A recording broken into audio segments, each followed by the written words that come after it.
শঙ্কর রায়ের আমল থেকে মানুষ ভোট দিতে পারে না, ভোটে দাঁড়াতে পারে না, প্রচার করতে পারে না। ভারতীয় জনতা পার্টি একমাত্র আপনার গণতান্ত্রিক অধিকার ফিরিয়ে দিতে পারে। মহিলাদের উপর অত্যাচার, রায়গঞ্জে দুজন আদিবাসী মহিলাকে তৃণমূলকে ধর্ষণ করা হলো, গঙ্গারামপুরে আদিবাসী মেয়েটিকে মেরে ফেলা হলো, তপনে মেরে ফেলা হলো। আর আমাদের এখানে দাড়ি বিটে ছেলেরা চেয়েছিল বাংলার মাস্টার, ইংরেজি মাস্টার, তাকে উর্দু সংস্কৃতের মাস্টার পাঠানো। প্রতিবাদ করে গুলি চালিয়ে দিল। ইটাহারে আমাদের যে ছেলেটিকে অনুপ রায়কে বাড়ি থেকে তুলে নিয়ে গেল, সে বিজেপি বলে পিটিয়ে মেরে ফেললো। রাত্রেবেলা চুপচাপ পোস্টমর্টম করে বললো ও টেনশনে মারা গেছে। আমরা হাইকোর্টে গেলাম, হাইকোর্ট রায় দিল, বলছে আবার পোস্টমর্টম করতে হবে, করতে চায়নি পুলিশ। সেদিন তাই হয়েছে, আরো একজন কর্মী আমাদের কলকাতার ওখানে মারা গেছে, তাকে আমরা জোর করে পোস্টমর্টম করেছি কোর্টে গিয়ে। এরা সব চেপে দিতে চাইছে, আমাদের দেবেন না। অতবার এমএলএ সিধা সরল মানুষ, রাজবংশী সমাজের নেতা, তিনি লড়াই করেছিলেন, তাকে মেরে টাঙিয়ে দেওয়া হলো। পরশুদিন কুচবিহারে একটি ছেলেকে ঠিক মেরে টাঙিয়ে দেওয়া হয়েছে, পা মাটিতে আছে, বলছে গলায় দড়ি দিয়েছে। মানুষ দাঁড়িয়ে আছে, মারা যাচ্ছে, মেরে গাছে টাঙিয়ে দিচ্ছে।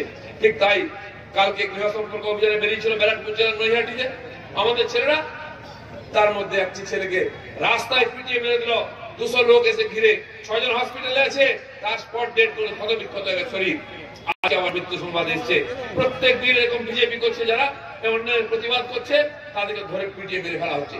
পুলিশ কেসটা বলতে নেয় না, পুলিশ বলছে সুসাইড। পুরুলিয়াতে 20 বছর 22 বছরের যুবকদেরকে মেরে গাছে টাঙিয়ে দাও। পুলিশ অফিসার নিচে দাঁড়িয়ে আছে, হাত পর্যন্ত লাগায়নি, গাছ থেকে ডেড বডি নামায়নি, পোস্টমর্টম হয়নি, বলছে আত্মহত্যা করেছে। আপনি কল্পনা করতে পারেন এই অবস্থা, এই যে মানুষের অত্যাচার, এই স্বৈরাচার, এর বিরুদ্ধে সারা বাংলায় জোয়ার উঠেছে। হাজার হাজার মানুষ এসেছেন আমাদের সভাতে, বিজেপিতে জয়েন করছেন। ঠিক তাই। আর যারা টিএমসির মধ্যে আজকে, ওদের নেতারা বলছে নাকি ভাইপো বলেছেন, খুব ক্ষোভ লোকের মধ্যে। ক্ষোভটা কোথায় আমরা দেখতে পাচ্ছি? রোজ টিএমসির মধ্যে কোন মন্ত্রী, নেতা, এমএলএ তার পার্টির বিরুদ্ধে বিক্ষোভ দেখাচ্ছে, বিদ্রোহ করছে। কালকে একজন লিখেছে দিদিমণি সব ভক্ত সবাই জানে, তাকে আজকে বহিষ্কার করে দিচ্ছে কনিষ্ঠ পণ্ডা বলে পূর্ব মেদিনীপুরে শুভেন্দুবাবু ডান হাত। দিদির সব ভাইরা এখন বিগড়ে যাচ্ছে, সকালে একজন বিগড়ায় তো বিকালে একজন বিগড়ায়। যত বড় বড় নেতারা গোডাউনে বসেছিল তাদের পাঠাচ্ছে, বলে যাও ছেলেটাকে বোঝাও। বুঝবে কে?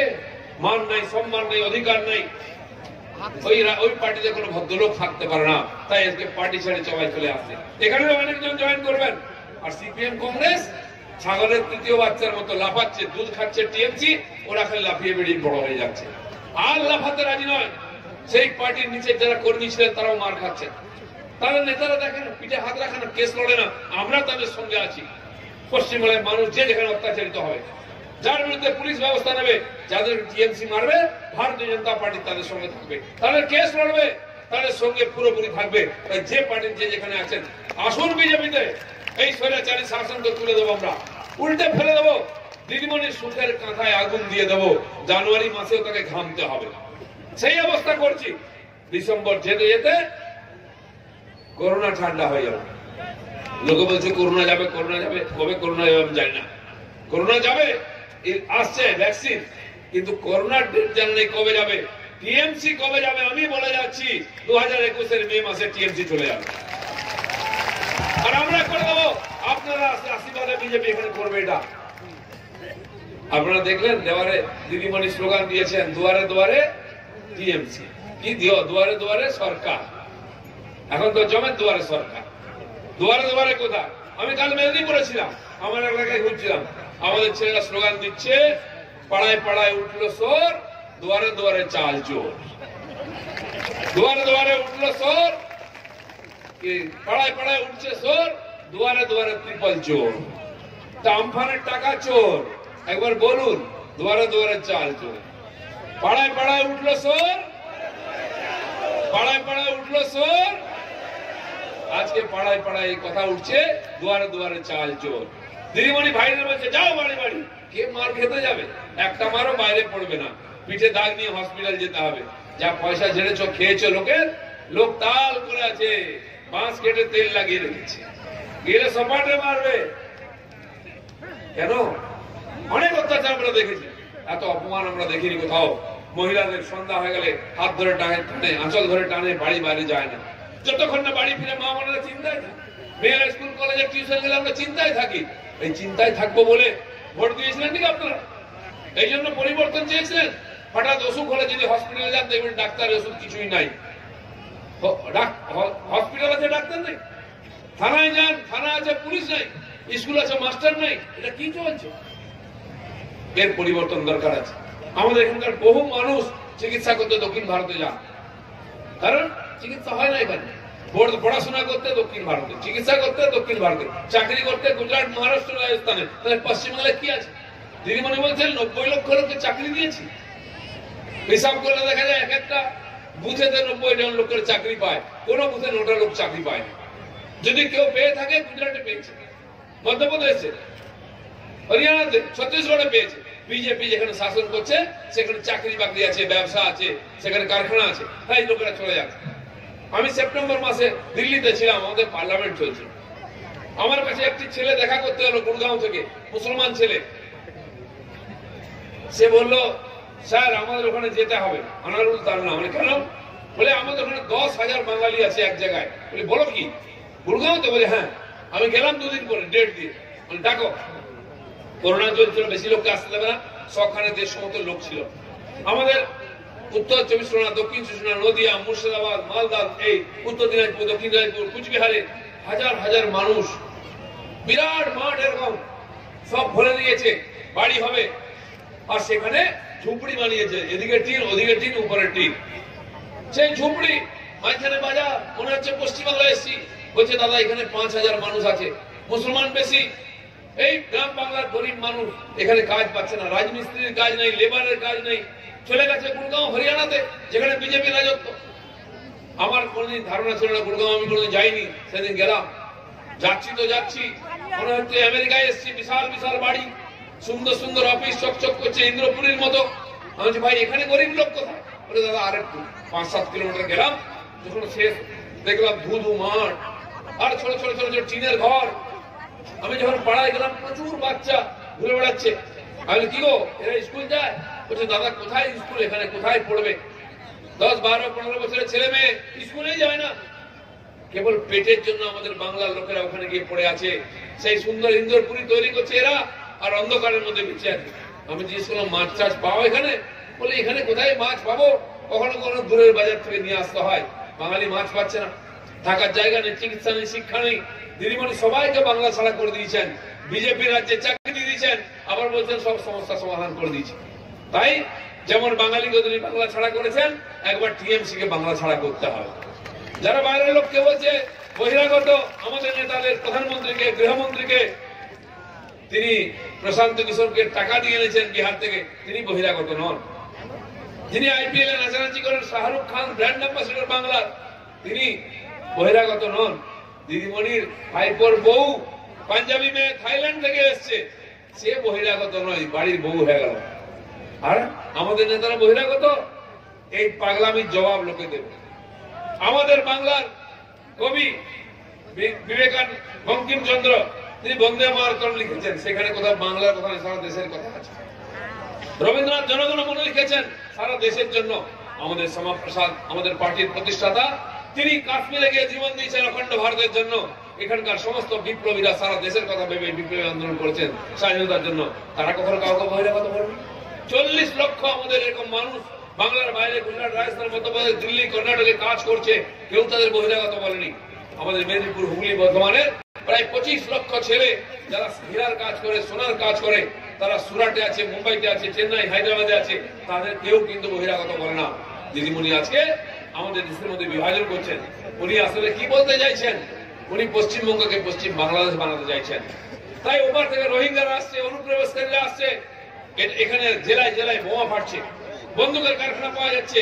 উদ্দেশ্য এইটাকে বাংলাদেশের সঙ্গে মিশিয়ে দেবেন।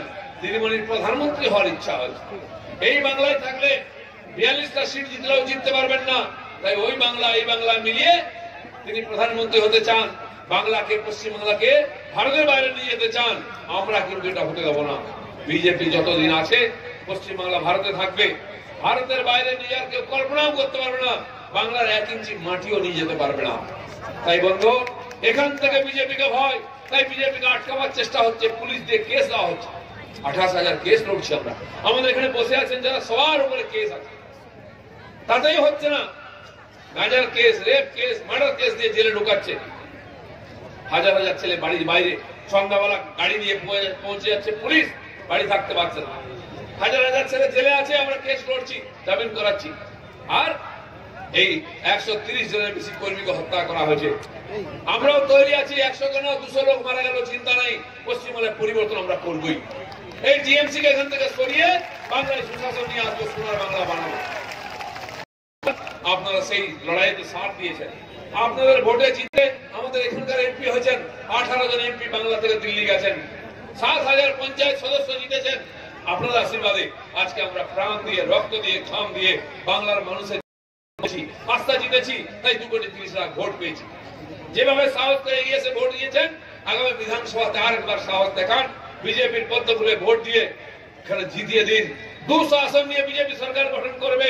আমাদের বাড়ির ছেলেদের করতে হবে না, এখানে কলকাতা হবে, ব্যবসা হবে, এখানে চাকরি হবে। বুড়ো বাবা মাকে ছেড়ে, ছেলে বউকে ছেড়ে কেউ বাইরে যাবে না চাকরি করতে। পড়ার জন্য বাইরে যেতে হবে না, ইউনিভার্সিটি, স্কুল, কলেজে পড়াশোনা হবে, হসপিটালে ডাক্তার হবে, স্কুলে মাস্টার হবে, থানায় দারোগা, পুলিশ থাকবে। কারণ হিম্মত হবে না আমাদের মায়েদের দিকে টেরা চোখে তাকাতে। এই অনাচার দূর করতে হবে। বাঙালির সম্মান নষ্ট হয়েছে, মাথা নত হয়ে গেছে।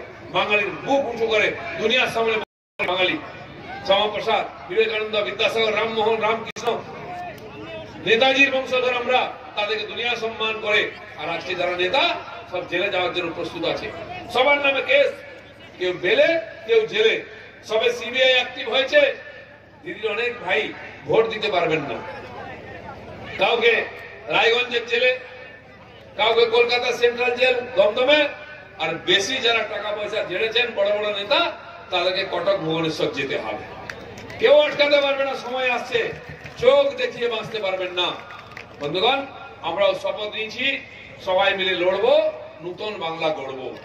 বলুন, সবাই মিলে লড়বো, সবাই মিলে লড়বো, সোনার বাংলা গড়বো। আমাদের ভবিষ্যৎ, আমাদের ছেলে মেয়েদের ভবিষ্যৎ সুরক্ষিত করার জন্য বাংলায় পরিবর্তন করতে হবে। সেই পরিবর্তন এসে গেছে। হাজার হাজার লোক বিজেপি ঝান্ডার তলায় এসেছেন। তাই যারা আজকে এই কাজকে এগিয়ে যাচ্ছেন, সবাইকে আমি ধন্যবাদ জানাচ্ছি। আমাদের সৌভাগ্য, আমরা পরিবর্তন করে বাংলায় সোনার এই আশা রেখে সবাইকে ধন্যবাদ। ভারত মাতা কি জয়। মেরে ঘুরে বেড়ায়, গাল ভিতরে ঢুকে গেছিল খেতে পেতে, এখন গোল গোল গাল হয়েছে, ক্রিম মেরে ঘুরছে। কোথা থেকে এলো? আর যার ভাঙা সাইকেল ছিল, ঝটঝট করে যেত, আওয়াজ হতো, বেল বাজাতে হতো না, তার এখন মোটরসাইকেল দেখুন, পিপ পিপ হর্ন বাজিয়ে বাড়ির সামনে দিয়ে যায়। পয়সা কোত্থেকে আসছে? যার বাইক ছিল তার এখন 4 চাকার গাড়ি হয়েছে। যার টিনের বাড়ি ছিল ফুটো, বৃষ্টি হলে ভিতরে বেশি জল পড়তো, বাইরে কম পড়তো। গামলা, বালতি, মগ বসিয়ে রাখতো ঘরের মধ্যে। এখন দেখুন কিরকম 3 তলা নীল সাদা রঙের বাড়ি করেছে। আর পয়সা, মানুষের উন্নতি কি করে হবে? রাস্তাঘাট কি করে হবে? জল কি করে আসবে? বিদ্যুৎ কি করে আসবে? সব টাকা লুট হয়ে যাচ্ছে। এই নেতারা টিএমসির, তারা এখন আমরা বলছি বলে আমাদের নামে কেস দিচ্ছে, মারছে, খুন করে দিচ্ছে। কালকে আমাদের একজন কর্মীকে খুন করেছে নৈহাটিতে। আজকে এইমাত্র খবর এলো কাটোয়ার পূর্বস্থলীতে একজন আমাদের সমর্থককে, সে চায়ের দোকান ছিল, যে গেলে তাকে জয় শ্রীরাম বলতো, 2 দিন আগে তাকে তুলে নিয়ে গেছিল, আজকে পুকুরে তার ডেড বডি পাওয়া গেছে। খুন করে ভয় দেখিয়ে আমাদেরকে আটকাবার চেষ্টা করে, কিন্তু পেরেছে কি? সবচেয়ে বড় উত্তর দিয়েছেন আপনার উত্তর বাংলার মানুষ, রায়গঞ্জের মানুষ, উত্তর দিনাজপুরের মানুষ। সবাই বলছে, দাদা রায়গঞ্জে জিতবেন না, সংখ্যালঘুদের সিট। আমি ওটাই তো জিতবো। ওখানকার মানুষ দেখেছে কিরকম অত্যাচার হয়েছে, তারা জবাব দেবে। আপনারা পঞ্চায়েতে সব জায়গায় বিজেপিকে জিতাতে চেয়েছিলেন, কিন্তু পুলিশ দিয়ে, গুন্ডা দিয়ে আটকে রাখা হয়েছে। নমিনেশন করতে দেওয়া হয় না, ইলেকশন করতে দেওয়া হয় না, প্রচার করতে দেওয়া হয় না, ভোট দিতে দেওয়া হয়নি। লুট করে নিয়ে পঞ্চায়েত হয়েছিল। যারা পঞ্চায়েত হয়েছে তারাই গরিব মানুষের টাকা লুট করছে। মোদী হাজার হাজার কোটি টাকা দিল্লি থেকে পাঠাচ্ছেন, সব টিএমসি নেতারা খেয়ে নিচ্ছে। তাদের পেট বাড়ছে, বাড়ি বাড়ছে, আর আমরা শুকিয়ে যাচ্ছি। বন্ধুগণ, তার জবাব পঞ্চায়েতে দেওয়ার ইচ্ছা ছিল, আপনারা দিতে পারেননি। তাই লোকসভার ভোটে এই রায়গঞ্জ লোকসভার মানুষ আপনারা আমাদের দিদিকে জিতিয়েছেন। আর আপনারা জিতিয়েছেন বলে মোদী ওকে মন্ত্রী বানিয়ে দিয়েছেন। রায়গঞ্জ থেকে আপনার মন্ত্রী কবে দেখেছেন? সেই আমাদের ছিলেন প্রিয়রঞ্জন দাস মুন্সি, আর হয়নি। আজকে আপনারা জিতিয়েছেন বলে মোদী সম্মান দিয়ে এখানে মন্ত্রী করে পাঠিয়েছেন। দিদি আপনাদের সামনে আছেন। তাই বন্ধুগণ, যেভাবে সাহস করেছেন আপনারা, আরেকবার করতে আগামী ইলেকশন এই জন্য করতে হবে, তা নাহলে এখানকার কৃষক, এখানকার শ্রমিক, এখানকার গরিব মানুষের কোনো উন্নতি হবে না। আপনারা হয়তো শুনেছেন দেশের সব গরিব কৃষকদেরকে সার কেনার জন্য, বীজ কেনার জন্য, যন্ত্রপাতি কেনার জন্য, সেচের জন্য মোদীজি বছরে ৬,০০০ টাকা দেন। আপনাদের মধ্যে কেউ পেয়েছেন ৬,০০০ টাকা? কেউ পেয়েছেন? দেশে কোটি কোটি কৃষক পেয়ে গেছেন। পশ্চিমবাংলায় ৭৩ লক্ষ গরিব কৃষক সেই টাকা পাওয়ার কথা ছিল। ৮,০০০ ৮,৫০০ কোটি বছরে সারা দেশেতে গত বছর ৬,০০০, এবার ৬,০০০, এবছর ২,০০০, আরো ১৪,০০০ টাকা করে সব কৃষকরা পেল। বাংলা একজনও পেল না। এই বাংলার কৃষকরা দিদির কি ক্ষতি করেছেন যে ১৪,০০০ টাকা যে বঞ্চিত করলেন? কেন দিলেন না আপনি টাকা? আমরা যদি ৬,০০০ টাকা পেতাম দিদির কি ক্ষতি হয়ে যেত? না, দিদি দিতে দেবেন না। দেখুন, আমার বাড়ি মেদিনীপুরে, ওখানকার লোকেরা আলু চাষ করে, হুগলি, হাওড়া, বাঁকুড়া, বর্ধমানের লোকেরা আলু চাষ করে। সেই আলু গত বছর চাষিরা ৫ টাকা কিলো বিক্রি করে। ৫ টাকা কিলো বিক্রি করলে ৪ টাকা খরচা, ১ টাকা লাভ হয় ১ কিলো। ১ কুইন্টালে ১০০ টাকা লাভ। আর আজ সেই আলু ৪০ টাকা করে বাজারে বিক্রি হচ্ছে। কি হচ্ছে কিনা? যে চাষি ৪ টাকা ৫ টাকা কিলো বিক্রি করলো, সে ৪০ টাকা কিনছে। কি অপরাধ করেছি আমরা?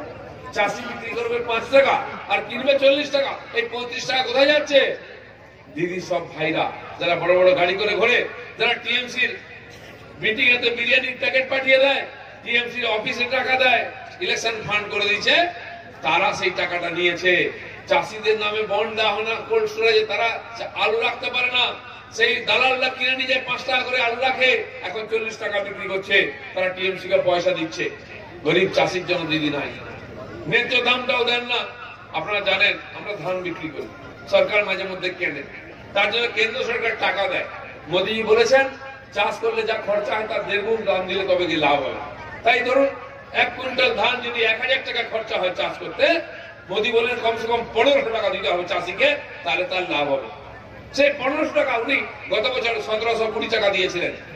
এবারে বলেছেন তাতেও হচ্ছে না, আরো বাড়াচ্ছি, ১৮৬৮ টাকা ১ কুইন্টাল ধান এবারে আপনার বিক্রি করার কথা।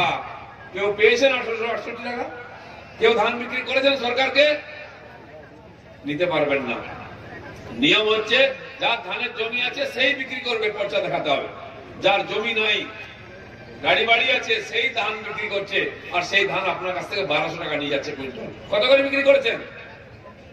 ১২০০, ১৩০০। তো ১ কুইন্টাল ধানে ৫০০ টাকা কাটমানি কোথায় যাচ্ছে? সব কালীঘাটে যাচ্ছে, সব টিএমসি ইলেকশন ফান্ডে যাচ্ছে। তাই আপনি ১২০০, ১৩০০ টাকা চাল ধান বিক্রি করবেন, ওরা নিয়ে ১৭০০, ১৮০০, ১৮৫০ টাকায় বিক্রি করবে। কারণ আপনার কাছ থেকে ধান কেনা হবে না। যা কেনার কথা 10% কেনা হয়। আপনি রোজ নিয়ে যাবেন ধান, বলবে আজ সন্ধ্যায় চলে যাও, ২ দিন ৩ দিন ফিরিয়ে গেলে লোক বলছে বাবার দরকার নেই, রোজ কে কাজ কামাই করে যাবে, তার চেয়ে ১৩০০ টাকায় বিক্রি করে দিন। তো চাষিকে শোষণ করা হচ্ছে, আর সেই চাষির ক্ষতিপূরণের জন্য মোদী টাকা দিচ্ছেন, সারের দাম কমিয়েছেন, কিন্তু এখানে কেউ সুবিধা পাচ্ছে না। তাই দিদি যতদিন ক্ষমতায় আছেন আপনারা ১ টাকাও পাবেন না। আপনারা শুনেছেন গরিব মানুষের চিকিৎসার জন্য মোদীজি বছরে ৫ লাখ টাকা একটা পরিবারকে দেবেন, ঠিক করেছেন। এখন অসুখ বিসুখ হলে সরকারি ডাক্তারখানায় ডাক্তার নেই, ওষুধ নেই, নার্স নেই, অতএব আমাদের প্রাইভেট হসপিটালে যেতে হবে। ওখানে যা খরচা আমরা পারবো না। জমি বিক্রি করতে হয়, গয়না বন্ধক দিতে হয়, বাবা মা অসুস্থ হয় তাকে ঠিক করতে হয়। এখানে হয় না, লোকে চেন্নাই মুম্বাই চলে যায়, আমাদের ওখানকার মেদিনীপুরের কটক ভুবনেশ্বর যায়, প্রাইভেট হসপিটালে আগে টাকা জমা দিতে হয়। লাখ ২ লাখ টাকা বিল কোথা থেকে পাবো? তাই মোদীজি দেখুন গরিব মানুষকে বাঁচাতে গেলে তাকে সাহায্য করতে হবে, তাই বছরে ৫ লাখ টাকা। আপনারা কেউ পেয়েছেন ৫ লাখ টাকা? কেউ পেয়েছেন? দিদিমণি যতদিন আছেন কেউ পাবেন না, কারণ দিদিমণি এখানে সেটা নিতে দিচ্ছেন না। প্রধানমন্ত্রী প্রায় ১৩০টা প্রকল্প জারি করেছেন গরিব মানুষের জন্য, বিধবা ভাতা, বিকলাঙ্গ ভাতা, বয়স্ক ভাতা, শৌচালয়, তারপরে আবাস যোজনা, কৃষক সম্মান নিধি, আয়ুষ্মান যোজনা, সব গরিব মানুষের জন্য। মানুষকে বাঁচতে হলে তার কি চাই? চাল ডাল চাই। তাই যখন ৬ মাস ধরে কাজ বন্ধ, কারখানা বন্ধ, ব্যবসা বন্ধ, প্রধানমন্ত্রী বলেন কোনো চিন্তা নাই, আপনার বাড়ির বাইরে বেরোবেন না, করোনা আছে, বাড়িতে থাকুন, আমরা রেশন পৌঁছে দেবো।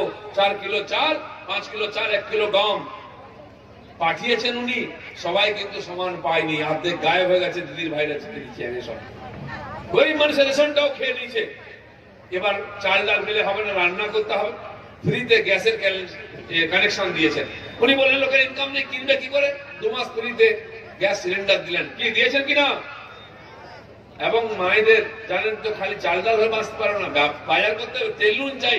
তাই মাসে 500 টাকা করে তো যে মহিলারা জনধন অ্যাকাউন্টে খুলেছেন তাদের নামে 500 টাকা করে পাঠিয়েছে। তো মানুষের রান্না খাওয়ার জন্য চাল ডাল, রান্নার জন্য গ্যাস, থাকার জন্য পাকা বাড়ি, পায়খানা সবই দিয়েছেন প্রধানমন্ত্রী।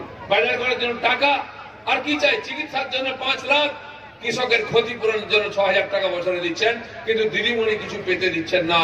তাই এই সরকার যতদিন থাকবে গরিব মানুষ কিছু পাবে না। যার যে ধান চাষ করে না সে ধান বিক্রি করছে, যে আলু চাষ করে না সে আলু বিক্রি করছে, যার জমির ক্ষতি হয়নি সে ক্ষতিপূরণ পাচ্ছে। এই হচ্ছে এখানকার অবস্থা। এখানকার রাস্তাঘাট দেখুন কি অবস্থা। এইটা 10 বছর ধরে হওয়ার কথা ছিল, জমি দিচ্ছে না বলে হয়নি। আজকে উত্তরবাংলার সমস্ত রাস্তা 4 লেন হবে, যেতে আসতে অসুবিধা হবে না। কিন্তু এতদিন আটকে ছিল কেন? ভেতরে রাস্তা যান, বেঙ্গল টু বেঙ্গল কি অবস্থা দেখুন। আমাদের মাননীয় শিবেন্দা এসছেন একটু আগে, বলছে গাড়িতে বসে থাকতে পারছে না, উল্টে পড়ে যাচ্ছে। কেন এই রাস্তার অবস্থা? টাকা কোথায় যাচ্ছে? ভাইরা মেরে দিচ্ছে। একটা পুকুর 2 বার কাটিয়েছে পঞ্চায়েত, দেখুন জল জমে না ওখানে, শুকনো ঠকঠক করছে জমির মধ্যে। 2-4 লাখ টাকা খেয়ে নিয়েছে। গ্রামের রাস্তা দেখিয়েছে 2 বার বানানো হয়েছে, এখনো গর্ত সব জায়গায়, 2 বারের পুরো টাকা খেয়ে নিয়েছে। এই যে লুট চলছে, এই লুট থেকে বাংলাকে বাঁচাতে হবে, গরিব মানুষের অধিকার ফিরিয়ে দিতে হবে। সেই জন্য আমরা লড়াই করতে এসেছি।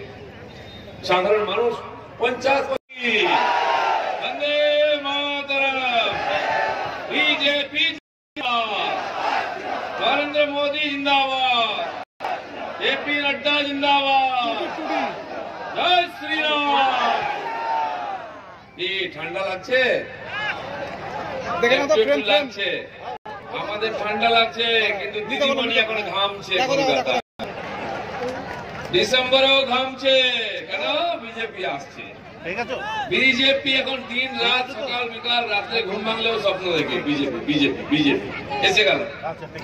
বন্ধুগণ, এটা এমনি হয়নি। এই যে উত্তর বাংলা থেকে শুরু হয়েছে, সব জায়গায় পদ্ম ফুল, বিজেপি পতাকা, জয় শ্রীরাম। দিদিমণি এখানে মন খারাপ হয়ে গেলে পুরুলিয়ায় যায়, ওখানেও জয় শ্রীরাম। ওখানে মন খারাপ হলে বনগাঁ যায়, ওখানেও জয় শ্রীরাম। কলকাতায় যায়, সেখানেও জয় শ্রীরাম।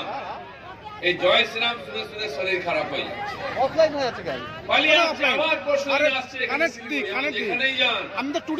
আপনাকে তাড়া করবে। যা রাম নাম শুনতে ভালো লাগে না, রিমোট কন্ট্রোল বুঝতেই পারছেন, রামের নাম লোকে শুনতে ভালোবাসে। এখন আমি দিয়ে রাখছি, রাম নাম শুনলে কি ভূতে পালায়, এখন দিদিতে পালায়। রাম নাম শুনতে পাচ্ছেন তার পার্টির লোকেরা। সময় খুব খারাপ, শেষের দিকে এসে গেছে। বন্ধুগণ, আজকে এই ঠান্ডার মধ্যে আমরা একত্রিত হয়েছি। আপনারা দুপুর থেকে এসেছেন, আমাদের সব নেতারা এসেছেন, আমাদের দিদি মন্ত্রী বেশ কয়েকদিন ধরে এখানে আছেন, সবার বাড়ি বাড়ি যাচ্ছেন, সম্পর্ক করছেন। জেলা সভাপতি, আমাদের প্রদেশের সব নেতারা পরিচয় হয়ে গেছে, আমি আর লম্বা বলবো না। আমরাও বাড়ি যাব, তাড়াতাড়ি ঠান্ডা পড়ছে। কিন্তু যেমনই নির্বাচন সামনে আসছে, আবহাওয়া গরম হচ্ছে, নেতাদের মাথাও গরম হয়ে যাচ্ছে। কি যে বলছে কে ঠিক নয়। দিদিমণি একটা ভদ্রলোক এলেন, আমাদের সভাপতি নাড্ডাজি, তার নামে কি বলছে। মাথা খারাপ না হলে কি এরকম বলেন? বয়সের একটা ছাপ পড়ে তো, সব ভুলে যাচ্ছে। তাই আমরাও এসছি লোকের কাছে শুনতে, লোক কি ভাবছেন। যা বলছেন সেটা কি বাংলার সংস্কৃতি? বাইরে কোনো মানুষ এলে তাকে বহিরাগত বলে কালো ঝান্ডা দেখাবো, তাকে ইট মারবো, গাড়ি ভেঙে দেবো, তার নামে উল্টা পাল্টা বলবো, এটা কি বাংলার লোকে ভালোবাসে? আমরা কি করি কোনোদিন? বাড়িতে শত্রু এলো তাকে চা খাওয়াই, জল খাওয়াই, বিজয়ের পরে এলে মিষ্টি খাওয়াই। আর দিদিমণি এই দেশের কেন দুনিয়ার সবচেয়ে বড় পার্টি বিজেপি, তার সভাপতি নাড্ডাজি, তিনি রাজ্যসভার এমপিও বটে, যার কথায় কোটি কোটি লোক উঠে বসে, হাজার হাজার লোক তাকে কথা শুনতে আসে।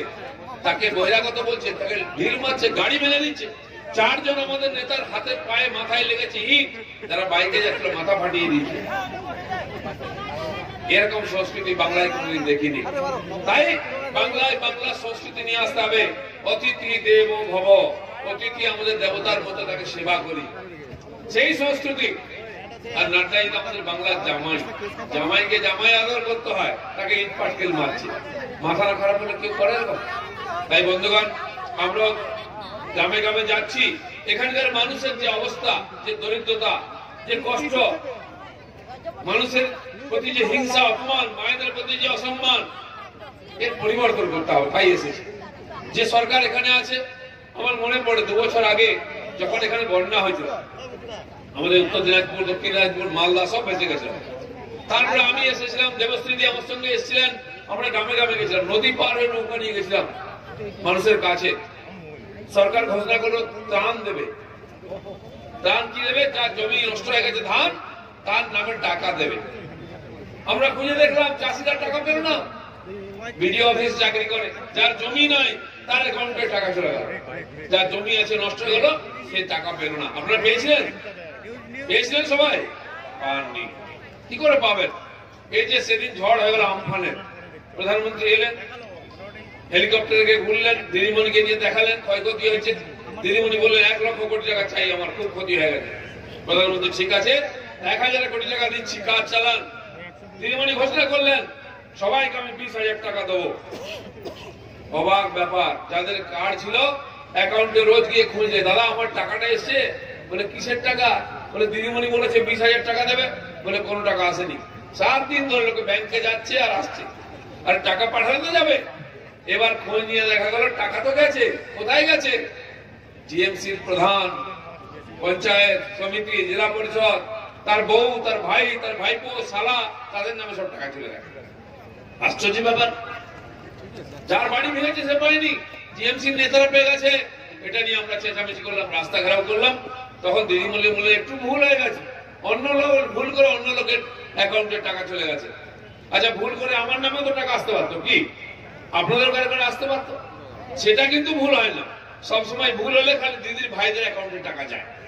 রাস্তার টাকা, 100 দিনের টাকা, বাড়ি তৈরির টাকা, পায়খানা তৈরির টাকা, স্কুল বিল্ডিং তৈরির টাকা, আমফানের টাকা, সব টিএমসি নেতাদের তাদের পকেটে চলে যাচ্ছে, ওদের অ্যাকাউন্টে চলে যাচ্ছে। তাই এই যে চুরি ডাকাতি চলছে, রাস্তাঘাট কি করে হবে? বাড়ি কি করে হবে? স্কুলের বিল্ডিং ভেঙে গেছে, বাচ্চারা ভিজে জলে ভিজে যায়, ছাদ আর হচ্ছে না, কি করে হবে? সব তো লুট হয়ে যাচ্ছে। আর লুট, কত লুট হয়েছে সেটা টিএমসি নেতাদের বাড়ি দেখলে বোঝা যায়। দিদি বলছেন অনেক উন্নয়ন করেছেন, প্রচুর কাজ করেছেন, কিন্তু আমরা বুঝতে পারি না। আমাদের সেই ভাঙা বাড়ি, চাল থেকে জল পড়ে, খাবার নাই। আর টিএমসি নেতাদের বাড়িতে যান, দেখবেন উন্নয়ন কাকে বলে। প্রধানের, পঞ্চায়েতের, কাউন্সিলরের, এমএলএ, এমপি সবার 3 তলা বাড়ি, নীল সাদা রং, দিদির শাড়ির মতো চকচক করছে। আর যারা পঞ্চায়েত হওয়ার আগে টিএমসি নেতা ছিল 10 বছর আগে, ভাগুন কিরম ছিল চেহারা, গাল ভিতরে ঢুকে গেছিল, বাড়িতে হাঁড়ি চড়তো না, খাবার জুটতো না, একটা বিড়ি 2 বার খেতে হতো, পয়সা ছিল না কেনার। অর্ধেক চা খেয়ে কানে গুঁজে রেখে দিত, কি রাখতো কিনা। চা খাওয়ার পয়সা ছিল না, পাড়ার দোকানে বসে থাকতো, কেউ বললো ভাই 1 কাপ চা খাওয়া। এখন আপনার সঙ্গে দেখা হলে ডেকে চা খায়, ভাই আয় চা খেয়ে যায়, স্পেশাল চা। কোথা থেকে পয়সা আসছে? যে বিড়ি খেতে পারতো না সে এখন সিগারেট টানছে, লম্বা লম্বা গোল গোল ধোঁয়া ছাড়ছে। পয়সা কোথা থেকে আসছে? সব পঞ্চায়েতে ঝাড়া পয়সা, সব রাস্তার পয়সা, বিদ্যুতের, জলের পয়সা, স্কুলের পয়সা, যার মাথায় তেল জুটতো না। ভারত মাতা কি। মঞ্চে উপস্থিত আজকের এই কার্যক্রমের প্রধান বক্তা আমাদের সকলের প্রিয় নেতা মাননীয় রাজ্য সভাপতি শ্রী দিলীপ ঘোষ, আমাদের প্রদেশের অন্যতম সাধারণ সম্পাদক উত্তরবঙ্গেরই বাসিন্দা শ্রী রতীন্দ্র বসু, আমাদের পাশের লোকসভা বালুরঘাট লোকসভার হিমেল হাওয়া এই বাধাকে অতিক্রম করে প্রায় 3 ঘন্টা ধরে এই বিশাল সংখ্যক জনতা বসে আছেন। তাদের সকলকে প্রণাম জানাই, তাদের সকলকে অভিনন্দন জানাই। এই সভা প্রমাণ করছে যে আগে 0 যিনি খেয়েছেন দিদিমণি, এবার 54 উত্তরবঙ্গের 54টি আসনের 1টি আসন তৃণমূল জিতবে না। আর পশ্চিমবঙ্গের বিধানসভাতেও 54 গণ্ডি তৃণমূল অতিক্রম করতে পারবে কিনা আমার সন্দেহ আছে। কয়েকদিন ধরে চলছে, প্রত্যেক দিন খবর আসে বিজেপির কার্যকর্তাকে খুন করেছে, উত্তরকন্ড অভিযান হলো, আজকে কালিয়াগঞ্জের কার্যকর্তাদের সঙ্গে আমার দেখা হলো, দুজন ছড়রা গুলি খেয়ে হাসপাতালে ভর্তি ছিলেন। আমার জলপাইগুড়ির কার্যকর্তা, আমার রাজবংশী পরিবারের সদস্য, তাকে খুন করে দিল তৃণমূলের পুলিশ, তাকে খুন করে দিল তৃণমূলের হারমাত, তাকে খুন করে দিল তৃণমূল কংগ্রেস। পরিষ্কার ভাষায় বলতে চাই, তৃণমূলের নেতারা কান খুলে শুনে রেখে দিন, যদি কানে আওয়াজ না যায়, গরম তেল কানে ঢেলে কান পরিষ্কার করে শুনে রেখে দিন। কত উলেন রায়কে মারবেন, কত বিজেপির কার্যকর্তাকে মারবেন, 133 জনকে খুন করেছেন। আমার সর্বভারতীয় সভাপতি জগৎ প্রকাশ নাড্ডার উপরে হামলা চালিয়েছেন। বাংলার বাইরে যে তৃণমূলের নেতা যাবে, পা ওখানে রেখে আসবে, হাত এখানে খুলে নেব। পরিষ্কার ভাষায় বলছি, হুমকি দিতে চমকাতে ধমকাতে আসেনি। সহ্যের একটা সীমা আছে, এই সহ্য শক্তি আমরা বেশি দিন মানতে রাজি নই। ভারতীয় জনতা পার্টিকে আপনারা আশীর্বাদ করুন, ভারতীয় জনতা পার্টি আপনাদের সাথে আছে। বাংলাতে আমরা পরিবর্তনের ডাক দিয়েছি। তৃণমূল কংগ্রেসের এক নেতা, এক বৃদ্ধ নেতা বলেছেন, মুখ্যমন্ত্রীকে নাকি বিজেপি খুন করতে চায়। আমরা ছুঁচো মেরে হাত বন্ধ করতে চাই না।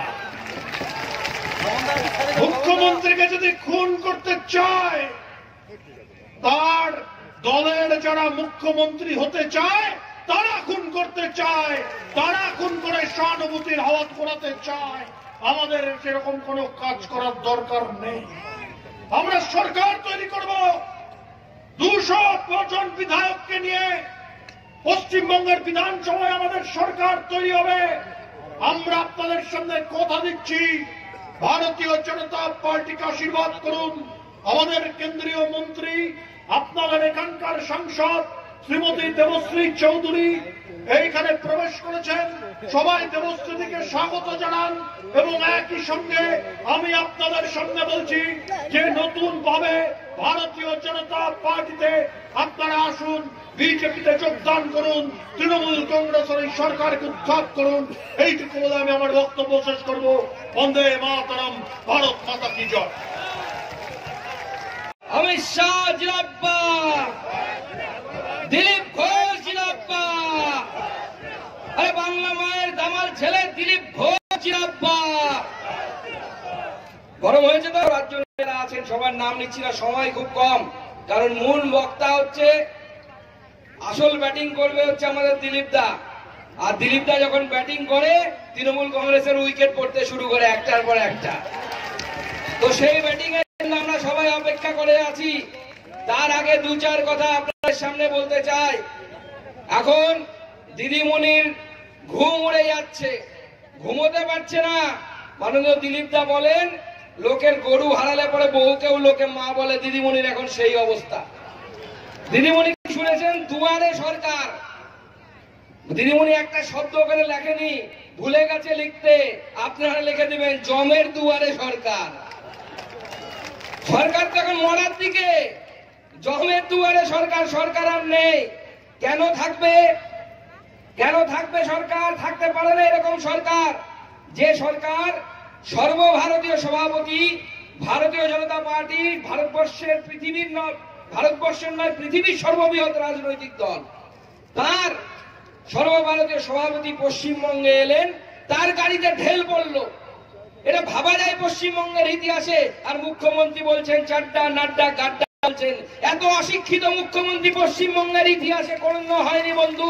লজ্জা লাগে নিজেকে বাঙালি বলতে, বাংলার ছেলে বলতে, বাংলার সাংসদ বলতে। আজ আমাদের পশ্চিমবঙ্গ থেকে কত হাজার হাজার বেকার যুবক দাদন খাটতে অন্য রাজ্যে যায়, অন্য রাজ্য থেকে নেতা আসছে এখানে, দিদি বলছেন চাড্ডা নাড্ডা গাড্ডা। দিদি আমাদের ছেলেরা যে বাইরে কাজ করতে যায়, চিকিৎসা করতে চেন্নাই যায়, ভেলোর যায়, তারা যদি আমাদের সাথে ওরকম আচরণ করে কেমন লাগবে বলুন আমাদের? এই দেশ, গোটা দেশ, গোটা দেশ ভারতবর্ষ, ভারতবর্ষের কে সব, যে কোনো ব্যক্তি যে কোনো জায়গায় যেতে পারে। আর বাঙালি অনেক কিছু করেছে, এবার বাঙালি চরম লজ্জার কাজ করলো তৃণমূল কংগ্রেসের হাত ধরে। বাঙালি আর চাই করে জামাই পেটায়নি। তৃণমূলের এই মূর্খ নেতা কর্মী সমর্থকরা জানতেন না যে জেপি নাড্ডার স্ত্রী মল্লিকাদি বাঙালি, বাংলার জামাই আমাদের জেপি নাড্ডা, তার গায়ে পর্যন্ত তৃণমূল কংগ্রেসের জন্য বাঙালি আজকে হাত দিল। লজ্জায় আমাদের মাথা হেড হয়ে যাচ্ছে, গোটা ভারতবর্ষে বাংলার মাথা হেড হয়ে যাচ্ছে। তৃণমূল কংগ্রেস কেন করছে? কারণ হারের ভয় তৃণমূল কংগ্রেস ভুলে গেছে, হাতে সময় নেই। তৃণমূল কংগ্রেসের পুরনো সাংসদ প্রফেসর সৌগত রায় বলছে, বলে হ্যাঁ, জাহাজ ডোবার সময় ইঁদুর জাহাজ থেকে পালিয়ে যায়। তার মানে উনিও মনে মনে ঠিকই ধরে নিয়েছেন জাহাজ ডুবছে, তৃণমূল ডুবছে, তৃণমূলের নেতারাই বলছে। আর ডোবা কেন? সব খাওয়া শুরু করে দিয়েছে, পায়খানা খাচ্ছে। বাড়ি খেত, আগে ঘর খেত, লাশ খেত, বলে পায়খানাও খাচ্ছে। শান্তনদা গল্পটা সব জায়গায় বলে, আজকে বলতে পারলেন না, সময় নেই বলে আমি এই গল্পটা বলছি।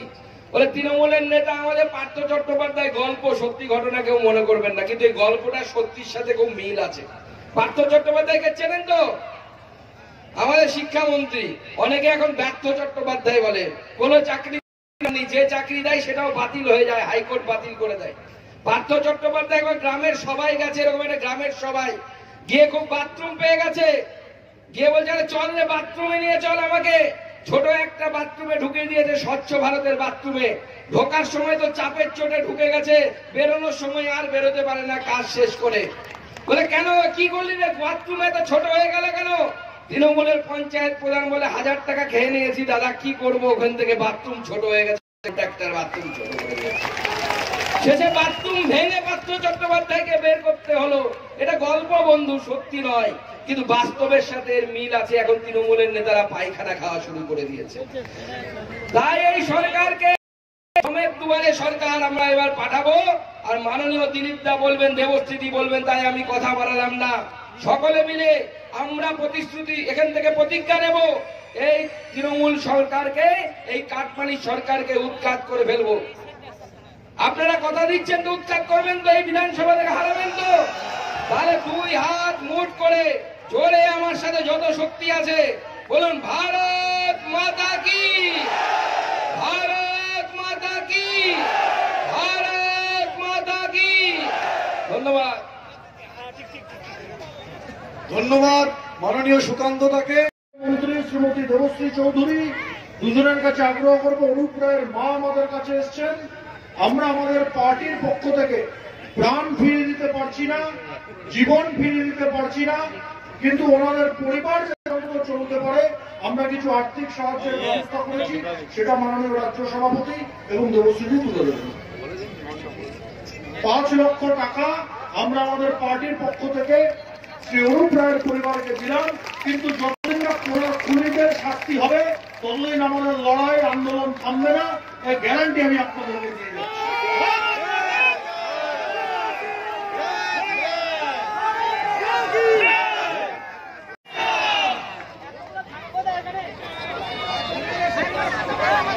মাননীয় জেলা সভাপতিকে चलो दिलीप दास स्वागतम স্বাগতম স্বাগতম। भारत माता की, भारत माता की, वंदे मातरम, वंदे मातरम, वंदे मातरम, मातरम भाई मातरम, वंदे मातरम, मातरम भाई मातरम, वंदे मातरम, मातरम भाई मातरम, वंदे मातरम। भारत स्वागतम, আমাদের রাজ্যের লড়াকু নেতা শান্তন দাস স্বাগতম, সুকান্ত দাস স্বাগতম।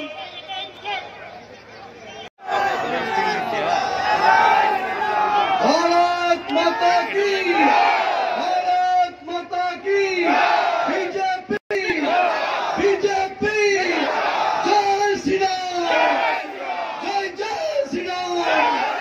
भारत माता की, भारत माता की। মঞ্চের সামনের দিকে भारत माता की, भारत